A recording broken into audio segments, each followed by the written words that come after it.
2:00, good to have you with us on a beautiful Monday afternoon. And all I can tell you is we're just going to say everything the show before us didn't. So settle in. Sometimes it's just a duck, Rico. Walks like a duck, quacks like a duck. It's an effing duck. Okay? Mm-hmm. It's okay. Hey, on the day you get hit by a car, it's okay to say I got hit by a car. You don't need to tell me, well, at least it wasn't a semi. It's okay to say it hurts. I respect Doug's infinite optimism, but yeah, no, this blows. You're not as good of a football team. It's a crippling issue to have Frank Ragnow retire, as one show's been telling you for a year, could happen at any moment. And no, you're not just going to replace him. No, he's not a pretty good player. He's an all-pro player. No, you're not going to, well, they're working Tate Ratledge, et cetera. It doesn't matter. It's okay to just wallow in it for 24 hours. Mm-hmm. This blows. And your offensive line takes a major step backwards. So if you're going to live in that world, we can talk. Well, the fact that he retired and it's after the draft where you could at least went and got a center, somebody who can try to help or make a deal, make a trade, did do something. Now you're just kind of like, wait, what? Well, I'm glad they held on to $43 million cap space. Yeah.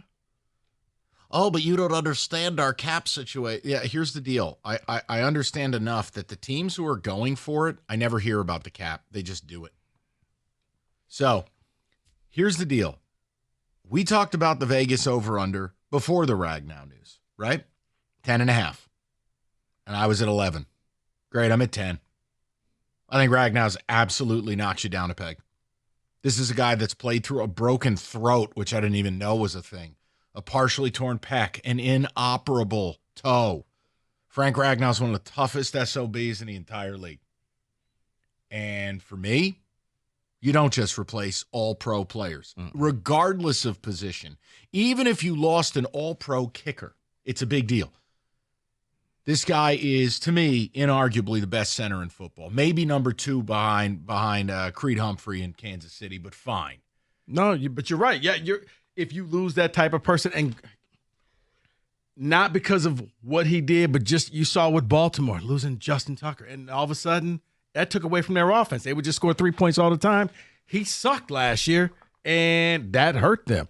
So yeah, now if you're the Lions, you'll be able to come out there. You're going to be able to field the team. So it's not like we're saying that they're done, but you don't have the depth that you had. Well, you don't have a top 3 offensive line anymore. No. I think this knocks you way out. Look, this is similar to what happened to Dallas. About 3-4 years ago when Travis Frederick up and retired with a weird cellular disease or whatever it was. You lose him. From that point forward, that offensive line changed. By the way, Kenny, bold move wearing a sweatshirt on an 85-degree day. I just noticed that. But it's you. This is Eric Andelsack. This is Kevin Glover. This is low down, low brown. I mean, you don't have high-level players up and leave. Retirement, free agency, or tragedy or otherwise. No, I don't care that they drafted 2 guards. I don't care that Ratledge has gotten some first-team reps. Yeah. What about Sorsdahl? He might get cut. He was the anchor of your line.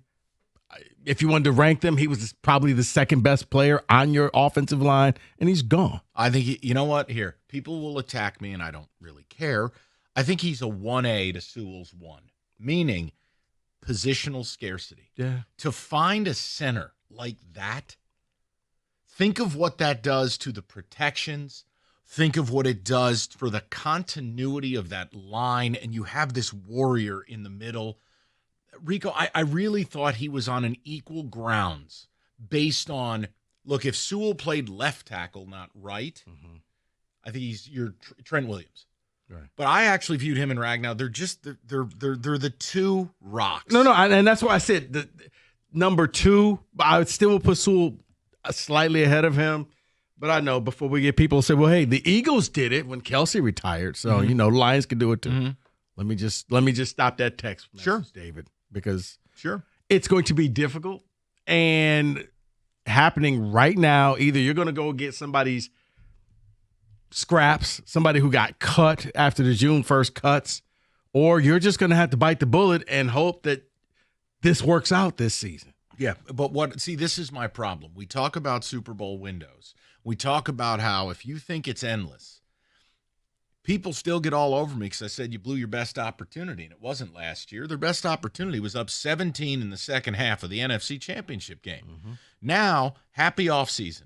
You are starting the offseason losing one of the 5 to 7 best players on your team like that. Gone. Not replaceable. The only thing more devastating than this would be the loss of Jared Goff.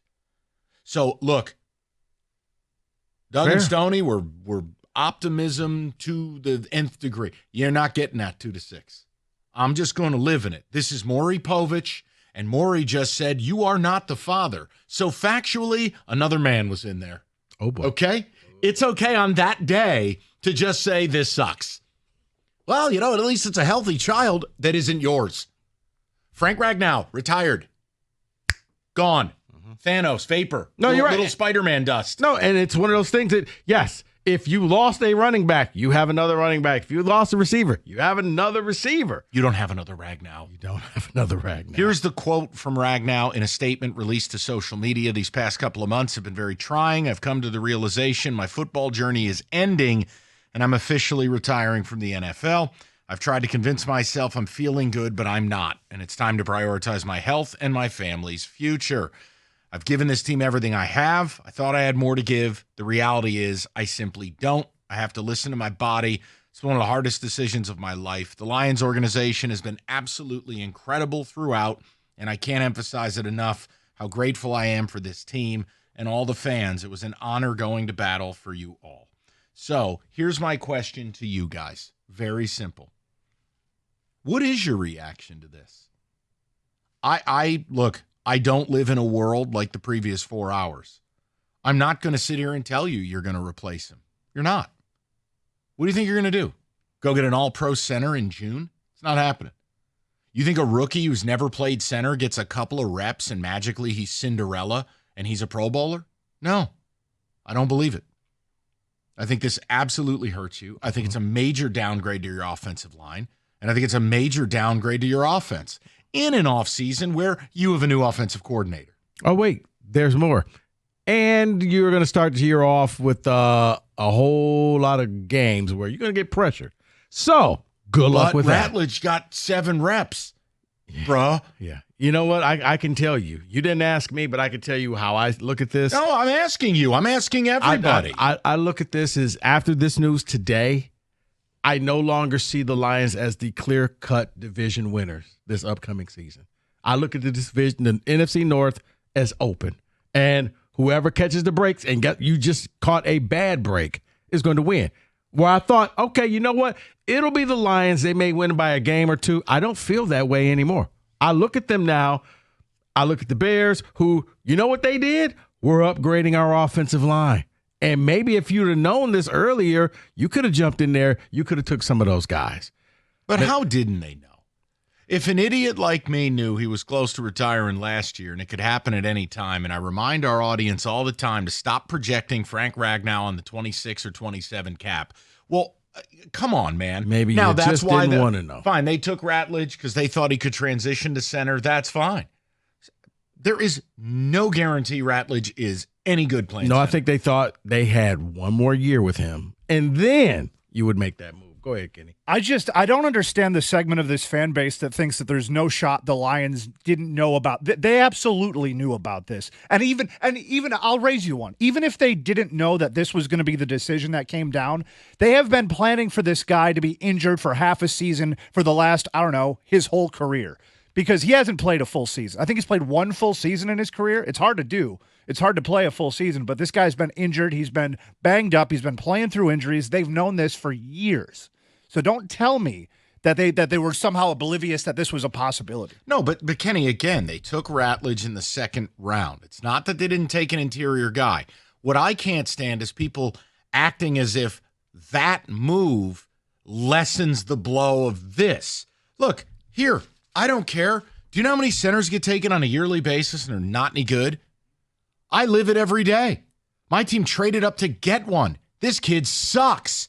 That John Michael Smits kid from Minnesota, Everyone's number one center in the draft. He blows. So I don't want to hear it. I'm not selling that to this audience, and I think Rico's right. Maybe that's the best way to put it. I don't think you're an overwhelming favorite for anything in this division anymore. You're just a team that can win it, might win it. But no longer can you put on a sequin shirt and talk about 14 wins. I think that's irresponsible. If it happens, fine. Build a statue of Brad Holmes. But today, it's okay to go, this is devastating. I mean, I just don't see a need to make stuff up. No, today I look at this as this division is wide open. The advantage that you had going into those first few games, okay, you got this offensive line, and maybe you could just lean on the running game and hope that it starts to click. Now, new offensive coordinator, new center, like just too many unknown factors to me. And right there, I think people need to understand how important this is. You're right.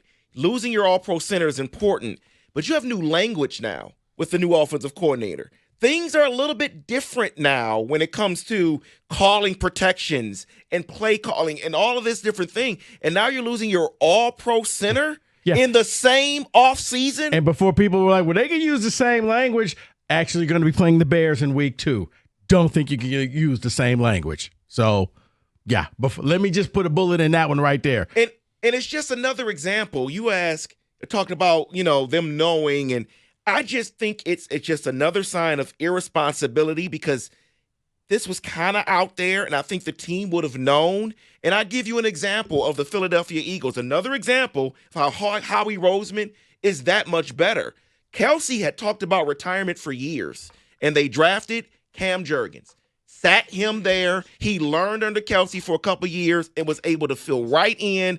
And when they had new coordinators this offseason, he was right there after the retirement and knew exactly what he needed to do. Because that was the biggest question mark for the Eagles. Like, well, Kelsey's gone. Tush push. Well, we talked last year's draft where they selected Terrion Arnold and Rakestraw. We talked about taking a Jackson Powers out of Oregon. We talked about taking a center. What? I forgot about him. Why? Yeah. Because Ragnow could retire. So, no. There will be no freebies for this organization. You didn't win a playoff game. You don't get freebies. So, no, I'm not, they're totally blindsided. No, this wasn't Ricky Williams disappearing to the mountains of India to smoke peyote. This was a warrior who's been battling for no less than 3 years, his body outright betraying him. So now it's okay to say, I don't have a good replacement. Oh, I heard a caller last time. I mean, I almost threw a chair across the office. Well, Graham Glasgow profiles as a good center. I quit. There's my answer. I quit. Yeah, he had a few mistakes last season.